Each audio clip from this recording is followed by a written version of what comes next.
to make slip with air dry clay, you only need a few things, and it's actually a much simpler process than making slip with kiln fired clay. So all you're going to need is some broken pieces of dried air dry clay, and I have some here.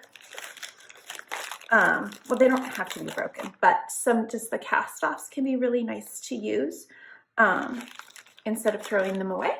So you're just going to take a few of those and put them in a Ziploc bag, or you can do this in a jar. Like if you have an old mayonnaise jar that's empty and you've washed out and you have the lid, you can do this in a jar as well. I'm choosing a Ziploc bag because later in the project we can use this instead of a squirt bottle or a squeeze bottle to get patterns nicely by just trimming the corner. So if you don't have a squeeze bottle, I would recommend getting some Ziplocs ready. So I've just got a couple of tablespoons of clay pieces. You can break them apart further in there if you want. But either way, you're going to add about equal parts clay and water. So I have about 2 tablespoons of clay, and I'm going to add about 2 tablespoons of water. I'm going to seal this up. And I'm going to squeeze out some of the air. Get it sealed up, out the air. And now I'm just going to start breaking all my clay apart and just kind of mushing it around. As you're breaking it, careful not to puncture your bag, otherwise you're going to end up with a clayey mess everywhere.